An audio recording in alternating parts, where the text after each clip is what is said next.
Mazmur 103 ayat 8. Tuhan adalah penyayang dan pengasih, panjang sabar dan berlimpah kasih setia.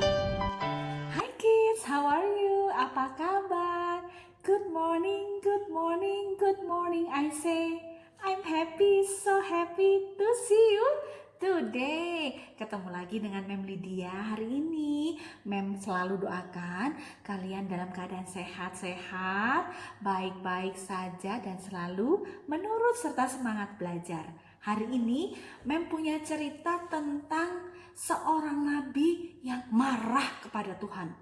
Wah, kira-kira siapa nabi ini ya? Kok dia berani marah sama Tuhan? Siapa yang suka marah?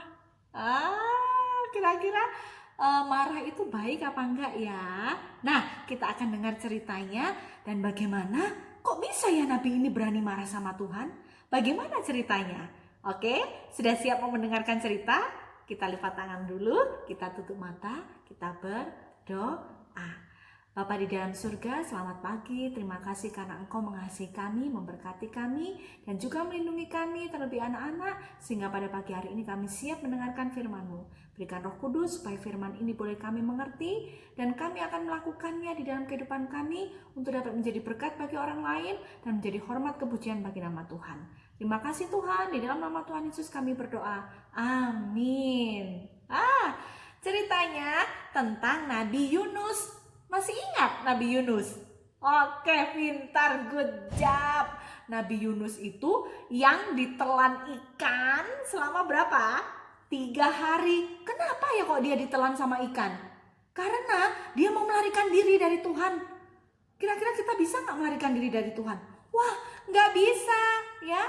Nabi Yunus disuruh sama Tuhan pergi ke kota Niniwe. Tapi dia takut, dia gak mau. Aku gak mau ke kota Niniwe. Kota Niniwe itu banyak penduduknya yang jahat. Jadi dia melarikan diri ke Tarsis. Ternyata Tuhan tahu kemanapun dia Kemanapun dia pergi dia bersembunyi. Kapal yang ditumpangi oleh Nabi Yunus yang ke Tarsis itu akhirnya apa? Kena gelombang. Dan kemudian ketahuan kalau Nabi Yunus yang menyebabkan gelombang atau lautnya itu seperti marah, gelombangnya tinggi. Dilemparkanlah dia kemana? Dia ke laut. Dan ketika dia dilemparkan di laut, dia tahu bahwa dia salah. Dia berdoa, Tuhan ampuni aku.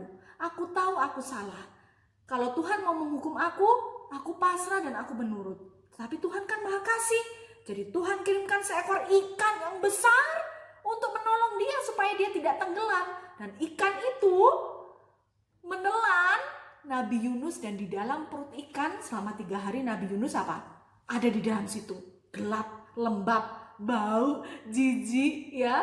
Terus kemudian kedinginan. Dia gak ada teman. Tetapi selama 3 hari itu dia merenungkan bahwa Tuhan itu sangat mengasihi. Sesudah 3 hari, kalian tahu? Ikan itu membawa Nabi Yunus ke daratan. Dimuntahkanlah Nabi Yunus dari perutnya. Gitu ya. Kemudian Nabi Yunus keluar dan ternyata dia tiba di kota Niniwe. Kota Niniwe itu kota yang sangat besar. Tuhan mau Yunus untuk memberitahu kepada orang Niniwe supaya mereka segera bertobat.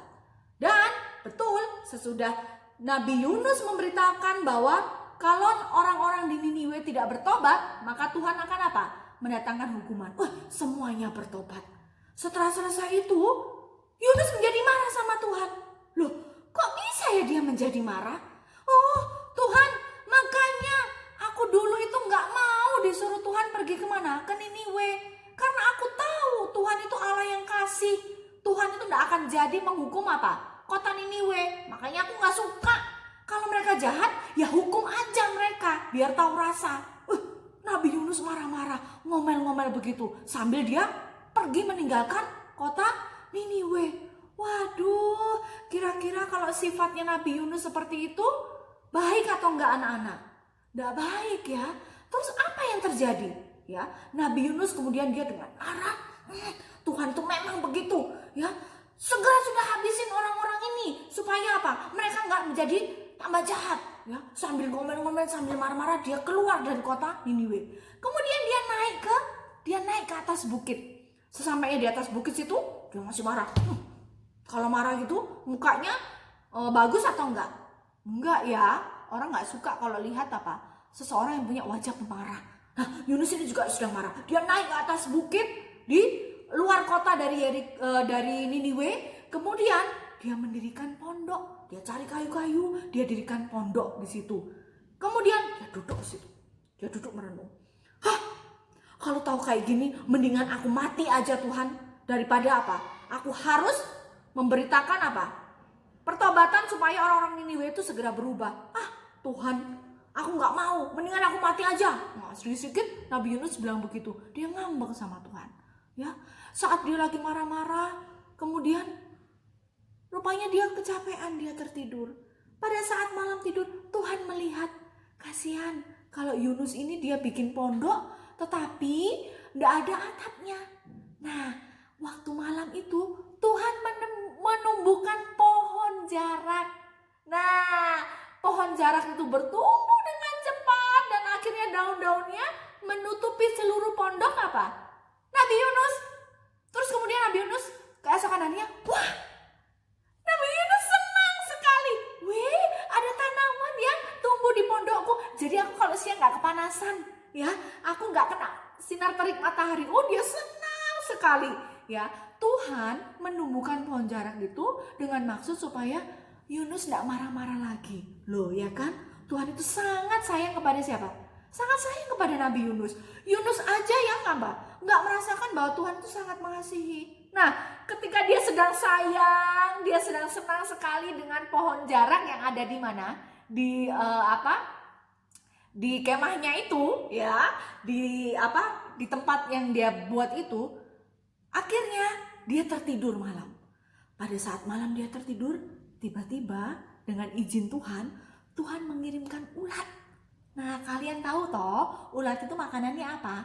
Makanannya daun. Nah, jadi Tuhan kirimkan ulat dan kemudian ulat-ulat itu memakan Memakan daun-daun jarak yang ada di pondoknya Nabi Yunus tadi. Dan ketika pagi Nabi Yunus buka mata, wah, loh, kok pohon jarakku rusak? Pohon jarakku daunnya sudah kering semua, sudah habis semua, dimakan sama siapa? Dimakan sama ulat. Aduh, gimana sih? Kemudian pada saat Nabi Yunus sedang marah, Tuhan berkata, hai Yunus, tidakkah kamu sayang kepada pohon jarak itu? Yunus apa? Ya Tuhan, kamu sayang sama pohon jarak itu. Padahal kamu tidak menanamnya, kamu tidak menumbuhkannya.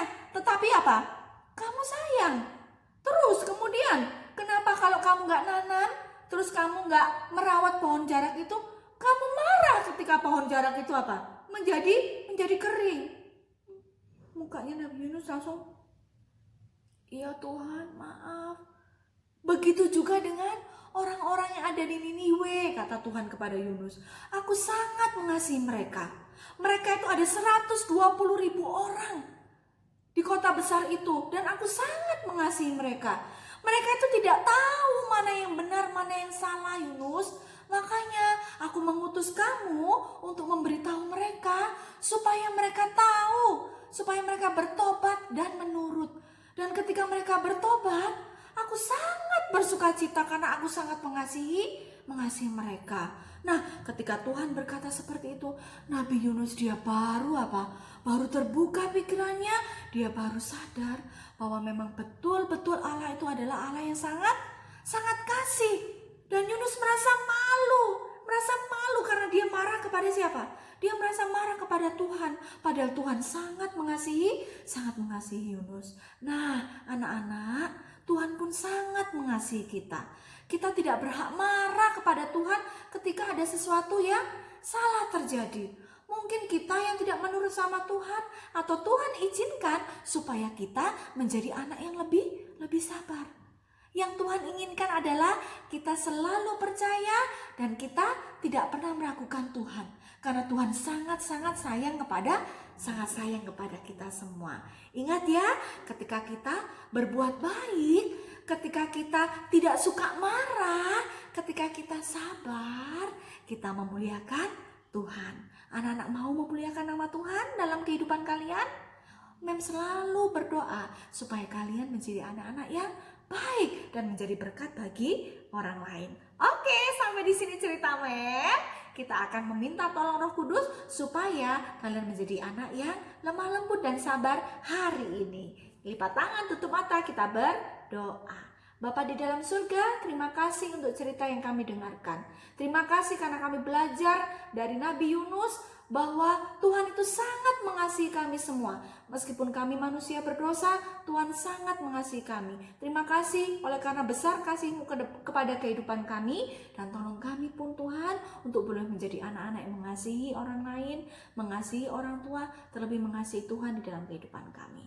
Berkati mama dan papa, berkati anak-anak selama belajar di rumah. Di dalam nama Tuhan Yesus kami berdoa. Amin. Bye. Jesus love you. Sampai jumpa.